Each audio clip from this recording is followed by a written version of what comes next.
과연 어떤 영화를 틀까 많이들 궁금하셨을 것 같습니다. 처음엔 저도 그랬으니까요. 하지만 산악 영화의 스펙트럼은 생각보다 넓고 깊었습니다. 60년의 역사를 지닌 휴대폰 산악 영화제에 매해 600편 이상이 매해 600편 이상이 출품 신청을 하는 것을 보면은 다양한 산악 영화들이 세계 각국에서 제작되고 또 상영되는 것을 알 수 있겠습니다. 전통적인 산악 등반, 스키, 패러글라이딩, 서핑, 카약, 극지 탐험 등 일상을 떠나 산과 자연을 누리는 사람들에 대한 영화, 그리고 누군가가 잠시 머무른 그곳이 생활이 터전인 사람들의 삶과 문화를 다룬 영화, 또 그 자연에 일구인 동물, 식물, 물론 환경에 대한 애정과 우려를 표현하는 영화까지 이렇게 다양한 산악 영화들을 산끌림, 산누림, 산울림이란 세 가지 섹션에 나누어 상영합니다. 우선 올해의 개막작인 하늘을 달리는 사람들을 소개하겠습니다. 스페인 출신의 스카이러닝 월드 챔피언인 킬리언 조벳이 4,400m에 이르는 마토오른을 2시간대의 왕복으로 주파하는 세계 기록 경신 과정을 다룬 다큐멘터리입니다. 스카이러닝은 해발 2,000m 이상, 그리고 경사도 30도 이상의 산에서 달리기를 하는 익스트림 스포츠인데요.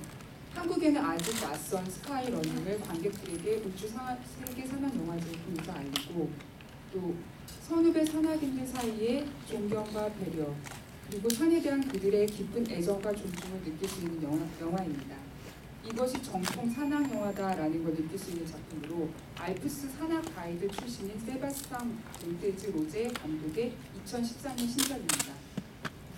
다음은 전통적이고 전문적인 산악 스포츠 영화를 상영하는 산끌림 섹션을 소개하겠습니다. 요세미티 산맥을 중심으로 펼쳐지는 60년에 걸친 미국의 등반 역사를 유쾌하고 발칙하게 다룬 2014년 밴프 산악영화제 대상 및 2015년 트렌토 산악영화제 등반 부분 최우수상을 수상한 반란의 계곡을 비롯해 총 19편의 작품이 상영됩니다. 캐나다 헬렌켄 폭포의 빈벽 도전기를 다룬 프로즌 타이탄, 60세가 넘는 나이에도 고난이도의 암벽 등반에 도전하는 노장 등반가와 평생을 스키와 함께 살아온 88세 스키어의 삶과 철학이 그대로 전해지는 짧지만 깊은 여운을 남기는 루키와 88 청춘, 그리고 놀라운 속도로 녹아내리고 있는 북극 빙하를 통해 지구온난화의 문제를 드러낸 장편 다큐멘터리 빙하를 따라서까지 다양한 스펙트럼의 산악 영화들을 만나보실 수 있습니다. 또 매년 뜨거웠던 밴프 산악영화제 월드투어 울주 상영의 열기를 이어갈 10편의 작품을 밴프 나잇이라는 작은 섹션으로 묶어서 상영합니다. 산과 하늘, 땅과 바다를 말 그대로 존예무진하는 열정 넘치는 도전가들을 한 곳에서 만나볼 수 있습니다. 다음은 모험, 탐험, 여행을 통해 산과 자연을 즐기고 사랑하는 사람들의 이야기를 담은 영화들을 소개하는 산누림 섹션으로 코미디 영화 및 극영화로 구성된 이 섹션은 많은 관객들이 좀 더 쉽고 친근하게 산과 자연을 느껴보실 수 있는 프로그램입니다. 도시의 루저였던 청년이 진정한 산 사나이로 변해가는 모습을 유쾌하게 그려낸 야구치 시노부 감독의 우드작, 스포츠 정신의 의미를 되새겨주는 프랑스의 코미디 영화 뚜르드 프랑스 기적의 레이스, 그리고 이미 많은 분들이 보셨겠지만 다시 보아도 여전히 경이로운 빅베송 감독의 그랑블루를 리마스터링 확장판으로 상영합니다. 그리고 한국의 자연을 여러 가지 색깔로 표현해낸 8편의 한국 단편 애니메이션도 만나보실 수 있습니다. 산울림 섹션은 산에서 사는 사람들의 생활과 문화를 통해 자연과 환경의 소중함을 일깨워주는 따뜻한 영화들을 소개하는 섹션입니다. 양을 한 번도 본 적이 없는 도시 아이들을 위해 밀라노 시내 한가운데로 700마리가 넘는 양떼를 몰고 나타난 양치기의 동화 같은 다큐멘터리 마지막 양치기. 숲속에서 태어나 가구, 배 또는 악기로 다양한 삶을 살게 되는 나무의 인생을 한 편의 시처럼 우아하게 담아낸 이탈리아 다큐멘터리 걷는 나무. 세계적인 사진작가 세바스티안 살가두의 작품과 삶을 강렬한 스펙터클로 담아낸 빔 벤더스 감독의 제네시스 세상의 소금. 마지막으로 생명의 땅을 죽음의 땅으로 만들려는 권력에 맞서 싸우는 밀양 주민들의 투쟁을 다룬 밀양아리랑까지 우리의 주변을 둘러싼 자연도 인간과 똑같이 살아 숨쉬는 생명체라는 걸 깨닫게 해주는 영화들을 만나보실 수 있습니다. 다음은 네팔 특별전을 소개하겠습니다. 지난 4월 말에 발생한 네팔의 대지진은 히말라야를 사랑하는 산악인들은 물론 많은 사람들에게 큰 충격과 슬픔을 안겨주었습니다. 울주세계산악영화제는 산악인들의 마음의 고향인 네팔에 대한 지지와 응원을 표하기 위해 네팔 특별전을 마련했습니다. 이번 특별전에서 소개되는 영화는 3편으로 모두 2014년 카트만두 국제산악영화제의 수상작들입니다.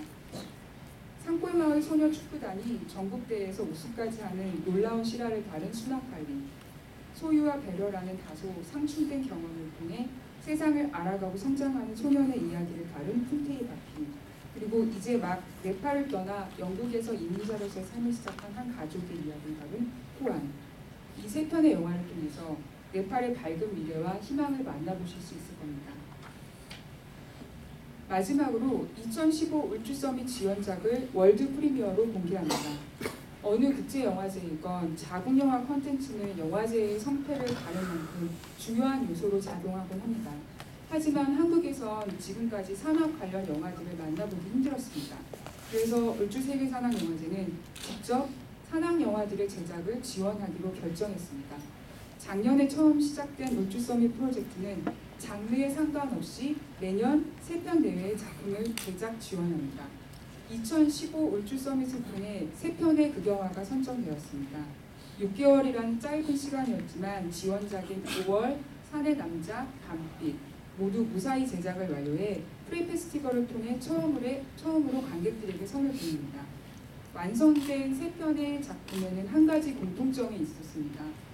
산과 자연이 영화 속의 배경으로만 존재하는 것이 아니라 극의 흐름이나 주인공의 행동을 변화시키는 주요 요인으로 기능한다는 것입니다. 울주서밋의 지원 취지를 살려 좋은 작품을 만들어준 새 감독에게 감사 인사를 전하며 자세한 작품 소개는 잠시 후 감독님들께서 직접 해주실 겁니다. 2016 울주서밋은 총 지원금을 9천만 원으로 늘렸으며 지난 6월 말에 신청 접수를 완료했고 현재 본심 심사를 앞두고 있습니다. 상업영화 및 독립영화계에서 활발한 활동을 펼치고 있는 기성 감독들과 신인 감독들이 지원하셨습니다. 영화제 기간 중 영남 알프스를 비롯한 울주의 곳곳을 돌아보는 울주 팬투어와 멘토링을 결합한 워크숍을 통해서 최종 지원작과 지원금이 결정될 예정이니 많은 관심 부탁드립니다. 이상으로 상영작에 대한 소개를 마치겠습니다. 감사합니다. 네, 수고하셨습니다. 다음 질의응답